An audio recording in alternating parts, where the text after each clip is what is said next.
ฮ็ดอยู่ต้องเฮ็ดได้คนเบิ่งหลายๆมาเฮ็ดอีเนี่ยเบิ่งหลายที่พอ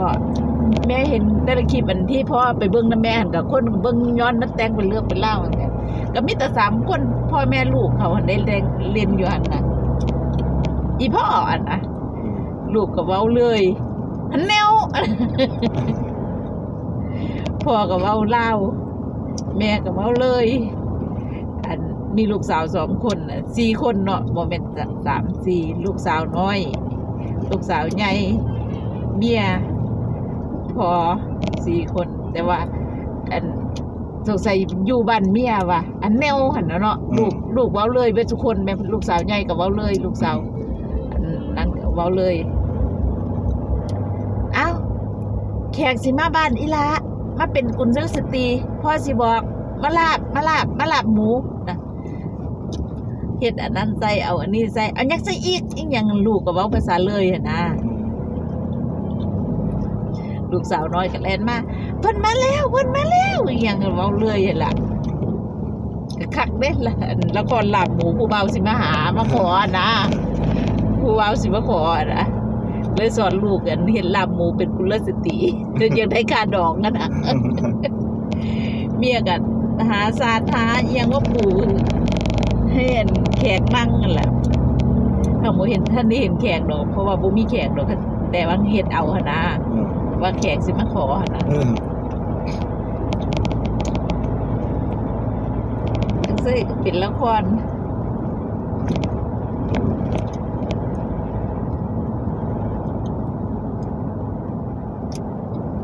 พ่อเฮ็ดเป็นเรื่องมาแล้วเฮ็ดเป็นเรื่องครับเวลาเฮ็ดตัดต่อบ่เนาะบ่มีกูเฮ็ดพร้อมแล้ว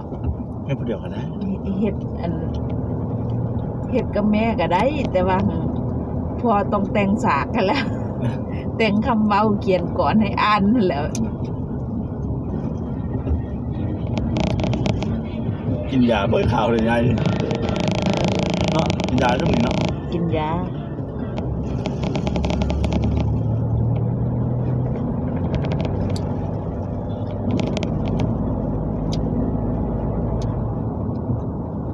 เสียงคนงานถึงอย่าบ่ได้ยันถึงตัวบ่ดีเนาะยันกินไปแล้วผิวบางแล้วเปื่อยเป็นหลายโรคแทรกซ้อนเนาะงานเข้าเลยล่ะ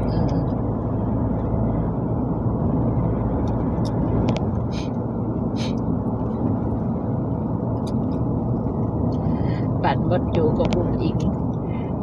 ตอนนั้นพอเป็นบ้าหอผ้าห่มไปเวทีนั้นหอผ้าห่มไปเวทีนี่อันตอนเพลงก้อยเซเลซาลิซินีอย่างสิออกหนะตอนเพลงก้อยสิออกอันอย่างก็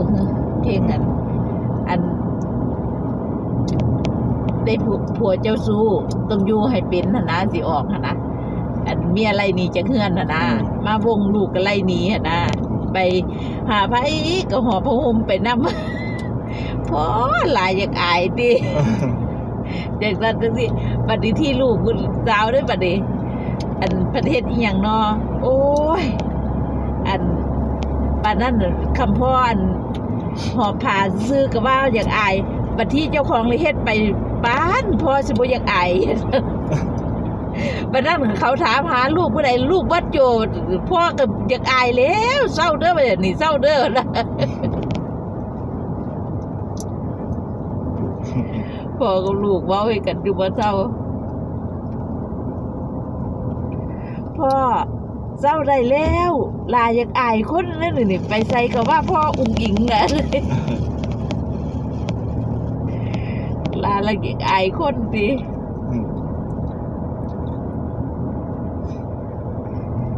บัดนี้พ่อเศร้าเป็นแล้วเพลงออกเรียบร้อยได้สักพักนึงเพิ่นเฮ็ดหยังบุไปใส่ก็เฮ็ดโอ้ยปานนั้นพ่อหอบผ้าเว้าให้พ่อติว่าอยากอายคนบัดเจ้าของเป็นแซ่เป็นสาวอันเฮ็ดไปทั่วทิพย์ทั่วแดนก็บ่คิดว่าพ่อสิอยากอายบ่ผู้ใดถามก็ว่าลูกสาวบ่อยู่ลูกสาวบ่ปากเลยบ่ก็ได้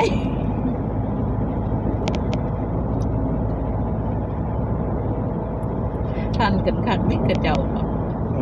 ย่าในปลูกอันนั่นแหละบ่สนใจมันเลยบ่งามเนาะ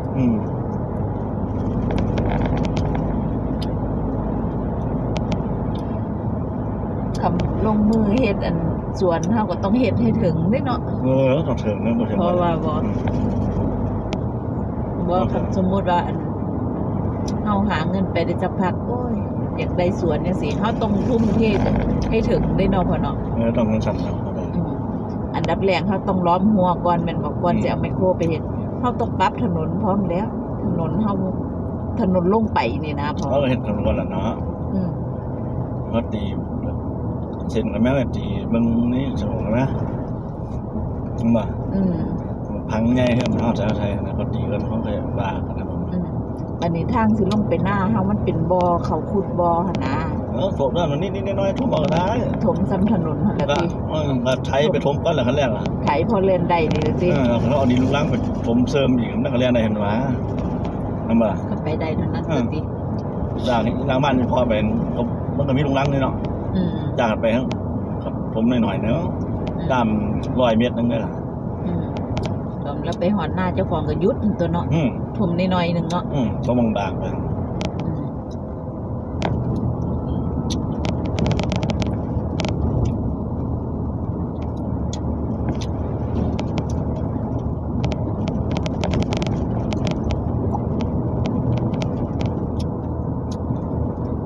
อัน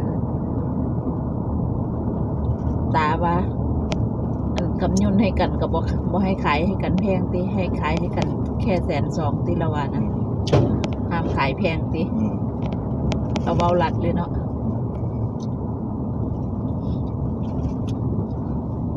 บ้านนั้นมันจะขายให้เฮาบัดเว้าไปเว้ามาบัดอยากให้เฮาขายให้สิ เดี๋ยวเมื่อเราจะซื้อเขาพันอ่ะ เตรียมจะซื้อของเขาพานน่ะสิ เตรียมว่าแม่ได้ซื้อแค่ละ ของของพานของน้องแพรน่ะสิของตากับยายสิเป็นไสก็เป็นของน้องแพรแม่นบ่ คือนี่แป้งขายมันเป็นมันว่า อืม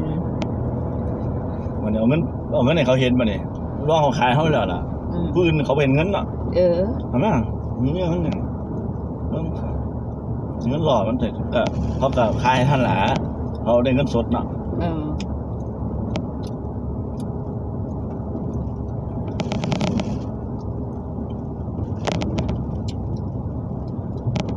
แม่ก็อยากซื้อเป็นธงใหญ่ๆเป็นสวนยางติดถนนยางดีไว้ให้ลูกจะธงหั่นนะเขาหาได้ก็ได้ เป็นจิตลักษณะนะพอหาเขามาเขาก็ได้สบายเห็นดอกเขาสิบานั่งบ่เขาผู้หาเงินเนาะ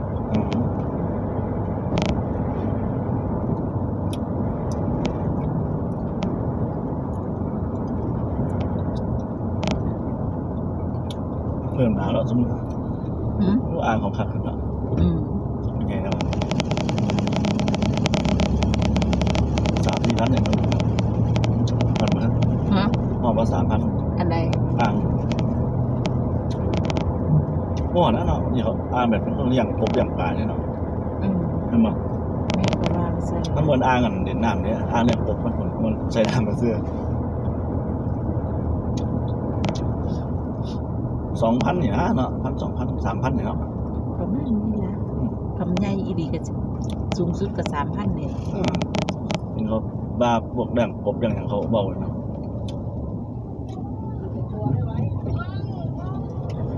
สาดเท่ากันนะ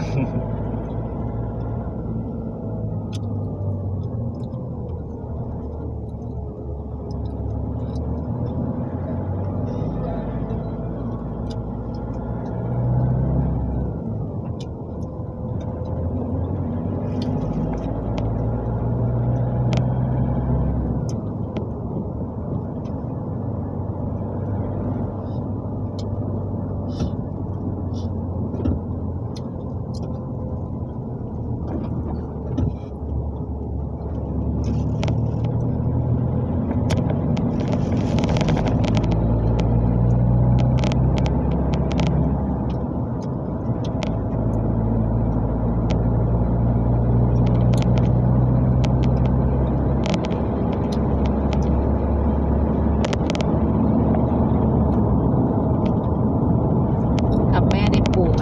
พักสวนครัวแล้วเนี่ยพักในตู้กระปุกในตู้แม่ก็สิลดลงบักหลายกระปุกเลยเนาะ เกิด บ่ แล้วก็ เออ เมื่อไหร่ว่ากองไม่แล้วมัน เออ แต่กินไปเจ็บอ้าว ไปเก็บในต้นคือแม่ไป เขามา เก็ กับบ ปูไม้ใช่ไหม ผักแพรวสะระแหน่ผักอีหยังก็สิบ่ได้เอามาใส่อันกระปุกไว้แล้วบัดนี้เนาะ ดีบ่ดีบางพริกก็บ่ได้เอามาใส่เนาะพ่อเนาะปลูกบางพริกกระถางทอหนึงก็สิบ่ได้4-5ต้นอยู่บ่บางพริกก็ได้เนาะพ่อเนาะเพราะว่าบ่อันเขายังให้มันเตี้ยนะหั่นพอมันขึ้นมาได้ศอกนึงเขาบอกให้เด็ดตลอดได้พอ โอ้บ่ ให้มันแตกงาออกมันจะบ่สูงเจ้าของมันปล่อยมันถูกเกี่ยวเดียว โอ้จัดเลยนะ พอมันขึ้นมาได้จำใดนี่ล่ะศอกนึงก็เด็ดมันแตกออกมาครับอันตัวใดตรงริ้วขึ้นก็ให้เด็ดอีกหั่นน่ะเด็ดอยู่บ่เซาหั่นน่ะพอ ต้องแต่งมาเศร้านะ ผมแต่งบ่เซาเห็นว่าพระอีตูแม่น่ะแม่ไปเด็ดมาอันยอดมันมาใส่แกงอยู่เรื่อย เดินออกไปมา เอาไปเอามาเป็นภูมิซ้ำ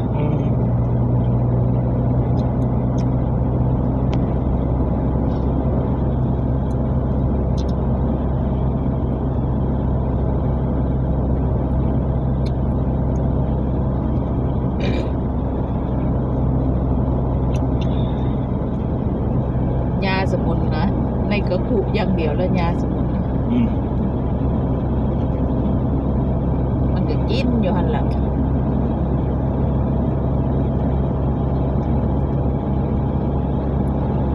กะว่าบ่งามก็เอาปุ๋ยไปโหยติพ่อ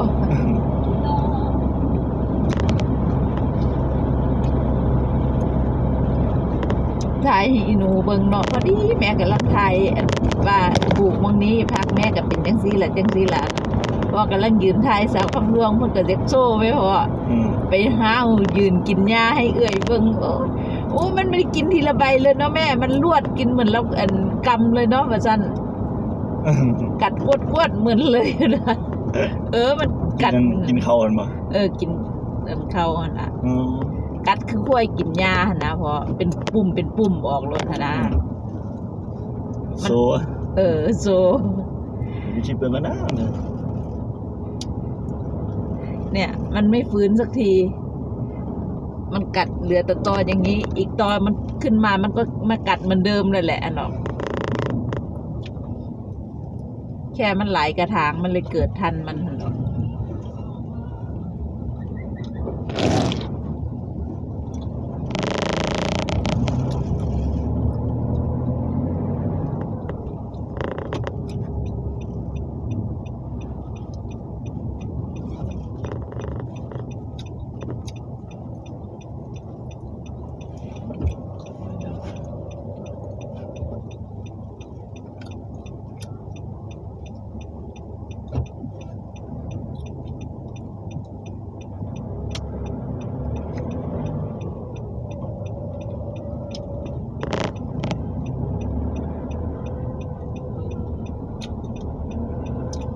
ไม่ทัน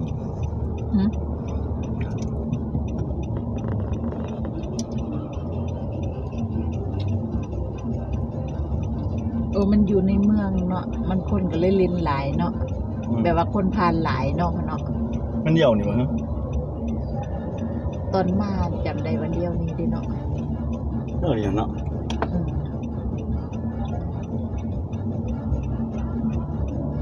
แม่นบ่ฮะ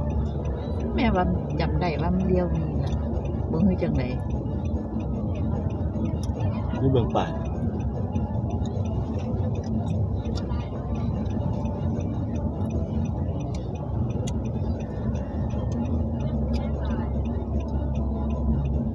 มันต้องเป็นวงแหวนแม่มันเนาะมองใดเนี่ยมองเดียวนะเป็นวงแหวนเด้แม่นบ่ไปอีกสิบ่ได้กลับมาไกลบ่ไปอีกบ่ไปต้องเป็นวงแหวนบ่เฮาเรียกไปปั๊มเชลนั่นบ่ล่ะบัดโซ่มันต้องเป็นวงแหวนบ่แม่นมันบ่แม่น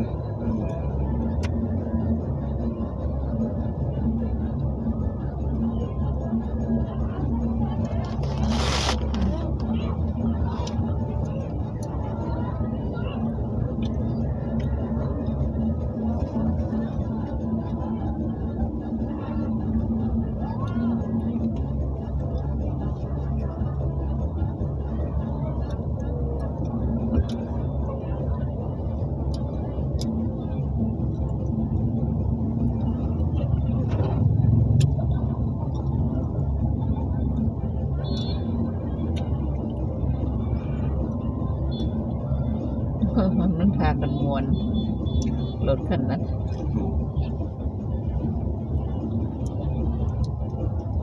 แต่พอสมัยเจ้าของเป็นวัยรุ่นเด็กน้อยก็ม่วนจังซี่แหล้วเนาะ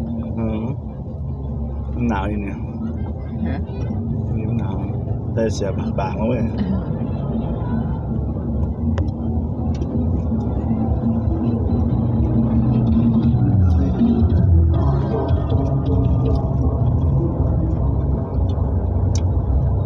ต้องไปโรงแรมเลยพอทำอะไร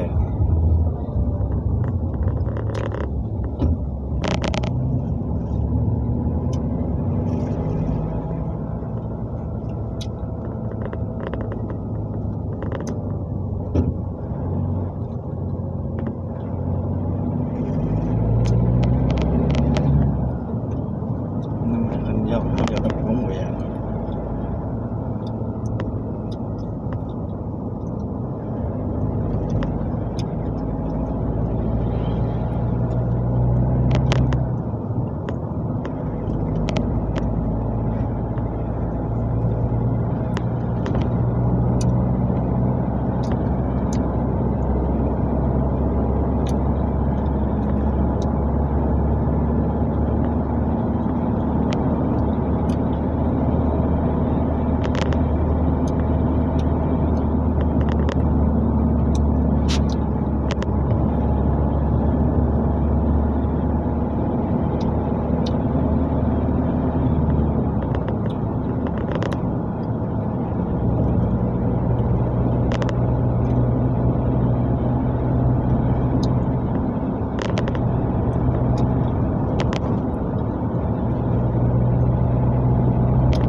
9 กิโลโอ้ไปใส่มันหอดเยอะ สิเดียวยังไม่ลงทางเลยนะ ตอนนี้หอดอยู่ติ 9 กิโลอย่างมหาโซ่อย่างมัน